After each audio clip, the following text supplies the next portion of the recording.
Hey, what's up everybody? My name is Griffin. This is going to be my first ever EDC video. It's going to be super simple.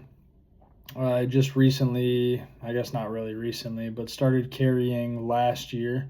I believe it was like last October-ish, maybe November, December. So I'm just going to go through my super simple EDC that I have right now. It's nothing special. I'm kind of growing it as I can, but this is basically everything that I'm carrying right now. And we're going to go from kind of the smallest things, or I guess I can't say less important, because I feel like everything in my EDC is useful in its own way, or there's a purpose for it. It's not really useless in any sort of way. But without getting too deep into the weeds on that, here we go. So number one is going to be my watch. I just recently got this. My dad had gotten one for Christmas, and one of my buddies has one, and I really liked them. I feel like smartwatches are kind of overcomplicated now, and they can be a bit distracting.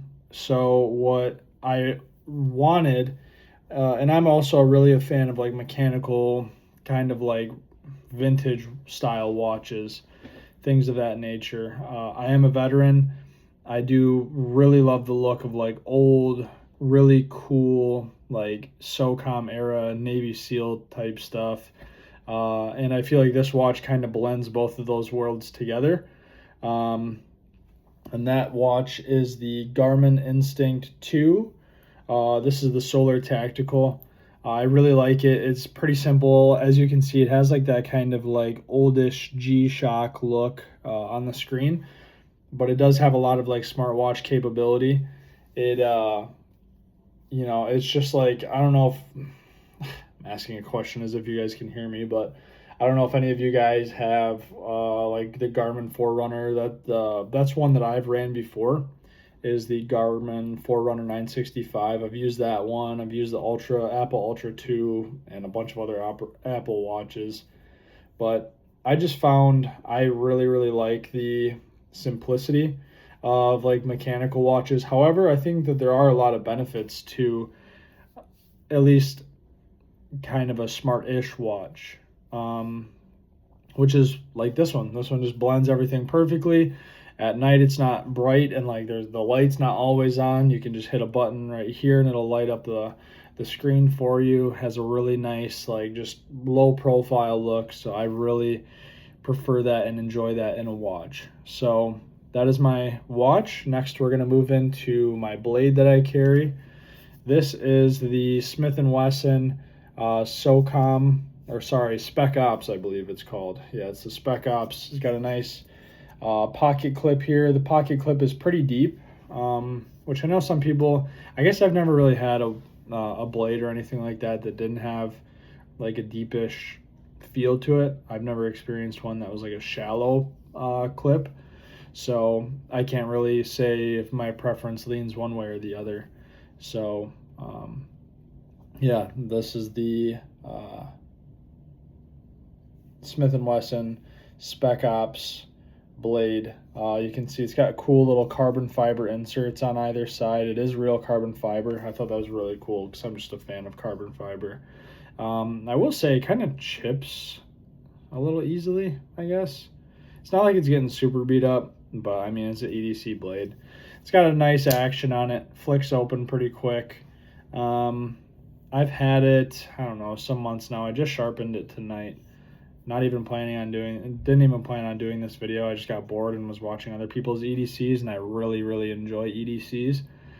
So I kind of wanted to make my own. So yeah, it's in like a cool olive drab color. When you're outside or kind of in the sun, it doesn't, but it almost looks like it changes colors to like a grayish, almost like the blade's color of gray, which I thought was really cool. So this is like my first kind of quality-ish blade. It's like, I don't know, I'd say like a little mid-tier. But yeah, it's, I don't know what to necessarily call that, whether that's like a straight blade or whatever. Then you got obviously about halfway back, you have your serrations. It's got a nice little dip here. I don't think you'd want to grab up here in that little pocket, but you can get behind that little tab here and really get a good grip on everything. You know, and if you need to really do some damage. I will say I wish that this, like the takedown on it, it's got a little bar here. I wish the takedown was a little bit more, which a lot of people talk about with like the paramilitary too, I think, or something like that. You know, you're able to fidget with it. Should I be fidgeting with a knife? Probably not. But yeah, you have to really press that down into the actual body itself. So kind of lose some aura on that portion of it. So yeah, that's the blade. Next we have my light. I just actually got this today. I was running a Streamlight. I forget what model the Streamlight was, but that is lost. I have no idea where it's at. This is the exact same size as the Streamlight that I was running. And this is the Olight 3T EOS. And I believe that there's like 150 lumen option here. And then if you flick it again, I believe this is like 300 lumens or so, 350, I think. And it's got one of those. This is what I really look for, other than being very small, because, you know, I'm on my feet all the time, moving around. I don't want a big, bulky flashlight in my pocket at all.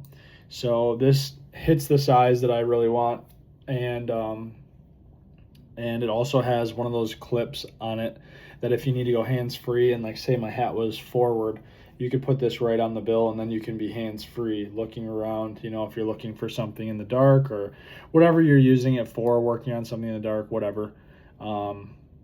So yeah, no, I do really like, so far already, I really like this Olight. I got it in a cool like coyote brown.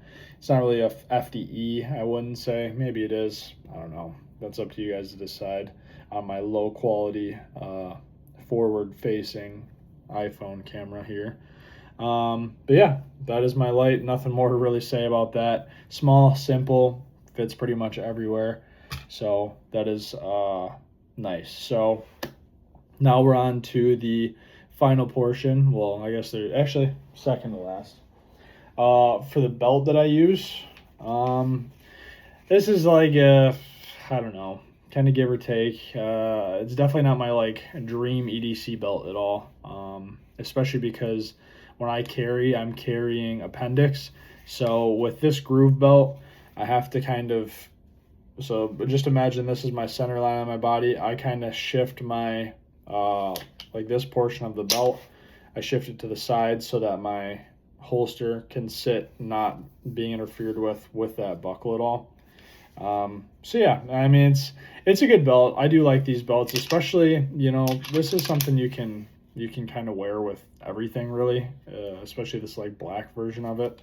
Like I've worn this in a suit and tie where my jacket is covering up the belt, because I mean, you probably wouldn't, I don't know, I really don't go fancy stuff all the time, but you probably don't want this sort of look. But I don't know. Maybe it's not that bad of a look. Leave me a comment if you do think that you could pull this off with like a suit and a tie and have it be showing if you were to take your suit jacket off. But yeah, pretty simple. They are a bit flimsy, so I mean, whether I would prefer a sturdier belt, but honestly, like a lot of EDC belts are pretty expensive, so, and I mostly spend my money on ammo, range time, and guns. So, you know, a belt, even though you could argue is probably one of the more important parts of your EDC, just not where I really focus my money at the moment, unfortunately. So, last but not least, and I apologize, I keep wiping my nose. I'm kind of sick right now, so my apologies. If you guys think that's gross, whatever, my bad. So finally, I have my pistol, which is a Glock 43X. This is a Gen 5. And this is not the holster that I use for my EDC. Honestly, I have a kind of a cheap Amazon holster. This one is, this goes in my 945 Industries bag that I like to use during like the summer, or if I'm like going to the gym or whatever. I'll just throw it in that bag because I run a lot at the gym, and but I still want a gun on me. So I feel like even though I just got like one of those leisure carry belts, if you guys want to see that in another video, I can show that. But even though I got one of those leisure carry belts that you can put on like sweatpants, I still, like with running, I don't really want a gun on my waistband. So I keep this. This is my 945 Industries holster that goes in the, obviously in the 945 Industries bag, which you can carry a tourniquet and everything in. Lots of room. Really like the thing. Again, I can do a video on that if you guys want to, or if I just end up doing one down the road. But yeah, very nice holster. Has very good retention, like very good retention. And just so you guys can see, got none in the chamber. Nothing in the chamber, not even a mag in right now, because I do have my carry ammo magazine loaded. But yeah, this is the Glock 43X with the Streamlight TLR 7X on there. Really like this combo. Light is very bright, a lot brighter even than my like EDC flashlight. But yeah, so a couple things that I have upgraded on this thing is obviously the light. This is not the MOS version. I don't know, I've tossed around maybe getting an MOS version 43X, but I don't know. I kind of like the meat and potatoes of this one. This is my usual EDC, but this is going to be changing soon, so you guys will definitely see a video on that. But yeah, so things I've added to this thing are the Talon grips. If you guys can see, it's not like the sandpaper one that they have. Next video, guys and girls, I'm definitely gonna flip this camera around because this quality is not the best. But just want to do a quick video. So yeah, got the Talon grips on here, like the rubberized Talon grips. I have the stock. It's pretty much stock everything else other than the mag release. I have a Shield Arms mag release. I paired that with the Shield Arms magwell here, which is honestly kind of getting a little bit loose on me. So, and I've tried tightening it up and everything, and it really just does not want to set. So I am going to have to figure that out. I have a cool St. Michael the Archangel backplate on here, and I have my Shield Arms 15 round steel mags. I have no +5 or +2 on the bottom or anything like that. I do want to get one of those. I think it'd be really cool as like an extra mag to have in my EDC. So I think I will be getting one of those for this thing going forward in the future. But yeah, just kind of like a standard Glock 43X non-MOS version. Very stock for the most part, other than like a few add-ons. I really like how these things fit in the hand. They're pretty small, so you can fit them in a lot of places. Pretty easy to go around and not print in these things. But yeah, like I said, probably going to be changing here pretty soon of what my EDC is, and you guys will be the first to see, obviously. So thanks for watching, guys, if you did, and if you like this video. Obviously I'm just getting started in videos, just sharing my passions and everything with you guys. So if you would, it would really help out if you liked, subscribed if you like what I'm doing. Going forward, I'll be doing like this type of stuff and whatnot. So yeah, if you guys like the video, just drop a like, comment, or subscribe, and I appreciate it, and I'll see you in the next one. Thanks.